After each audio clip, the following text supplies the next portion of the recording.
back to Quick Chats with Bridges. I'm your host, Anya Carver, and in today's episode, we're going to be switching it up a little bit.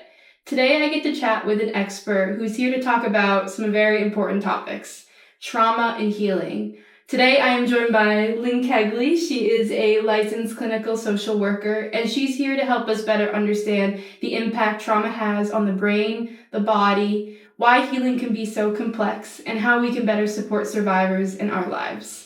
Thank you so much for joining me today. Thank you for asking me. Yeah, absolutely. Let's dive into it. So can you tell me a little bit about your experience with treating psychological trauma and what impact does trauma have on the brain and the body? Yeah, actually, so I've been a social worker since 1993. Mm-hmm. It was sort of right when the research into trauma was coming into being.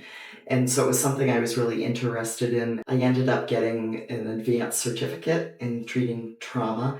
And what I found when I went into my practice is that so many of my clients had trauma backgrounds. Mm-hmm. And so I've continued to, educate myself and to really dedicate myself to treating and helping people heal from trauma. What's been lovely in my work is that I have seen people heal. Mm-hmm. It's absolutely possible to heal. I like to explain to my clients that trauma is not necessarily about what happened to you, but what happens to your brain and body after the trauma. Mm-hmm. And what we know, because there's been so much research now, is that trauma has a definite effect on different parts of our brain, different parts of our body. But I would say from my experience, people lose their sense of safety in the world. When you have that perspective that the world's a dangerous place, your brain and your body are always prepared for danger. Yeah, absolutely. And I'm sure you've seen that research has shown that going through traumatic experience and being through trauma, especially as a domestic violence survivor, where it kind of continues for a long period of time, research shows that it increases your likelihood of developing anxiety disorders, Absolutely. depression, PTSD. We know there's brain-body connection. In addition to PTSD, anxiety, depression, there's also medical illnesses that people who've been exposed to trauma, particularly interpersonal trauma and chronic trauma, that when our bodies live in a state of chronic stress and those stress hormones are constantly in our bodies, it is not good for us. It's not good for our immune system. It's not good for our health overall. In your experience, why can it be so difficult for survivors to leave an abusive situation, an abusive relationship? Yeah, I think that so many people think it's simple, that it's just all you do is leave. Mm-hmm. It's rarely simple. It's so complicated. When there is long-standing abuse in an interpersonal relationship, there are so many things going on, so many complications. There are control issues, there's manipulation, can be physical harm, but there's also can be love and hope, and there's all of these things mixed up, along with somebody leaving a relationship could be losing so many things. They can lose financial security, they can lose housing, they could lose their children. And this is not something that is decided lightly. We also know that when people decide to leave an abusive relationship, that's the most dangerous time for somebody, and the lethality increases, and they're in a heightened state of not feeling safe.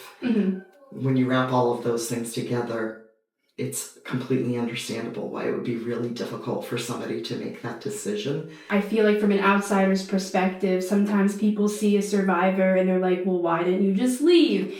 And it's really never that simple. And like you said, leaving can be often the most dangerous time, because the abuser, doesn't want them to leave. They want control over this person. So there's so many factors that I feel like outside people might not understand. Correct. Yeah, and there's also something called trauma bonding. I explain it to my clients, like if somebody's sitting at a slot machine and they just keep putting their money in, they're just waiting for that time when something, all the lights are flashing and and they're winning. And in a abusers have the ability to not just be abusive, but to kind of be those flashing lights and to, be loving and kind. Absolutely. And what do you believe is the most important thing a loved one can do for someone they know who's experienced trauma and needs that space to heal?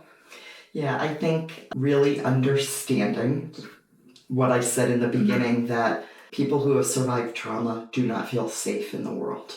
And they need emotional safety. So they need their loved ones to provide that sense of safety to them so that they can start learning to trust in the world again. And so that might look like, lots of patience, lots of tolerance, being non-judgmental, and being extremely validating for what a survivor is experiencing. Yeah, absolutely. And just having someone to lean on, even just if it's just someone to listen and to validate them. Every time a survivor experiences a little bit of that safety and validation and non-judgment, it goes a long way towards healing from what happened to them. Absolutely. I like to ask everyone that I interview this, but what's one fun fact about yourself? I guess I will just say I am an identical twin. Really? The thing that freaks people out the most is that not only do we look alike, but we sound exactly alike. Wow. That's very cool. It must have been fun to grow up with a twin. It had its advantages and disadvantages, but I would say mostly advantages. I'm sure. And we played a lot of tricks on our teachers. Oh my gosh, I'm sure. And on some boyfriends. Thank you for sharing that. Very welcome. And that's all for today's episode of Quick Chats with Bridges. Thank you so much for tuning in, and thank you, Lynn, for taking the time to share your insight and expertise with us. Thank you, Anya. Tune in next time, as we might have another expert on to continue these important conversations. And remember, you are never alone and support is always available. See you next time.